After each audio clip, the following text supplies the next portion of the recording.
नमस्कार दोस्तों, आपका स्वागत है। मैंने गुरु गोविंद सिंह जी की एक कहानी सुनी थी और वो मुझे बहुत अच्छी लगी थी। जब मैंने सुनी तो मैंने सोचा कि वो मैं आपके सामने रखता हूँ।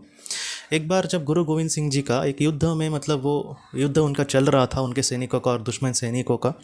तब वो उस युद्ध में दोस्तों, जब युद्ध ख़त्म हो जाता था, उस दिन का समझो ख़त्म हो गया, तो शाम के वक्त कुछ सैनिकों को जो घायल हो गए सैनिक, उनको देख रेख करना, उनको कुछ पानी देना या फिर उनको मलहम लगाना वगैरह ऐसे काम उनको दिए जाते थे। तो एक बार क्या हुआ, एक सैनिक अपने सैनिकों को पानी दे रहा है, सब कुछ उनकी सेवा शुश्रूषा करने की कोशिश कर रहा है, जो कैंप उनके बनाए थे वहाँ पर उनको लेकर जाने की कोशिश कर रहा है। तो ऐसे वक्त में उसने एक दुश्मन सैनिक की आवाज़ सुनी और वो भी पूरी तरीके से घायल हो गया था।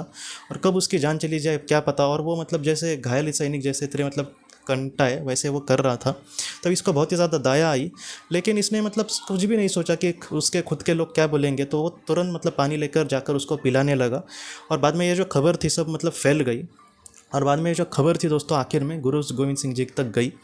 तब गुरु गोविंद सिंह जी ने उस सैनिक को आमंत्रित किया और बोला कि तुम यहाँ पर आओ। तो वो जो सैनिक एकदम डर गया, क्योंकि उसको पता चला कि गुरु गोविंद सिंह जी अभी क्या कौन सा हुक्म क्या करेंगे क्या पता, क्योंकि उनको तो बहुत गुस्सा आएगा ऐसे कार्यक्रम से। तो उसने वो थर थर काँपता बेचारा उनके सामने गया और गुरु गोविंद सिंह जी ने बोला कि मैंने जो भी तुम्हारे बारे में सुना है कि तुमने दुश्मन सैनिक को पानी देने की कोशिश करी है, तो ये सच है क्या? तो उसने कहा कि हाँ। तब उस गुरु गोविंद सिंह जी ने कहा कि ऐसा तुम्हें आखिर क्यों लगा ये करना?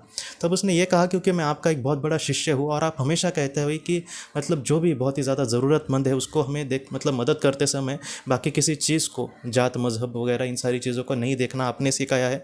और मैं एक आपका सच्चा सिपाही हूँ, इसलिए मैं वहाँ पर चला गया।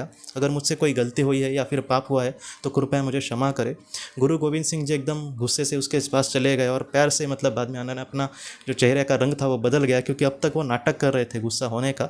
और बाद में उसने कहा कि हाँ, आज मैं बहुत खुश हूँ कि मेरा सच्चा एक सैनिक यहाँ पर बहुत ही अच्छे से कार्य कर रहा है।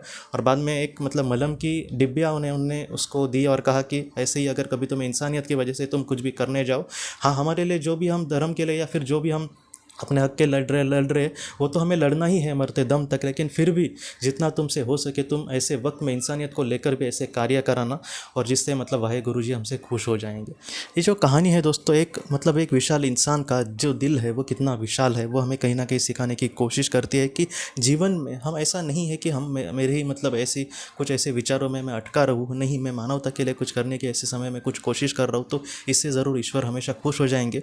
इसका ये नहीं कि हमें पूरी तरीके से अपने ही लोगों का कुछ इसके लिए बुरा करना है, क्योंकि सामने वाला का कुछ हमें अच्छा करने की इच्छा है, हमारे दुश्मन का। ऐसा नहीं, हमें अपने हमारी जो भी लड़ाई है किसी भी चीज़ से, आज भी हम चीज़ों से गुजरते हैं कभी कभी, तो ऐसे वक्त में हमारी जो भी इच्छा है या फिर हमारे देश का कल्याण, इसको हमें कभी भी नहीं भूलना। लेकिन ऐसे समय में भी ऐसी इंसानियत की अगर कोई बात है तो वो सारी चीज़ें करके मेरे निस्वार्थ रीति से अगर किसी के लिए कुछ करता हूँ, तो इससे मेरा जो खुदा है, मेरा जो भगवान है, वो मुझसे ज़रूर खुश होगा। इस तरीके से हमें अपने विचार हमेशा रखने होंगे दोस्तों।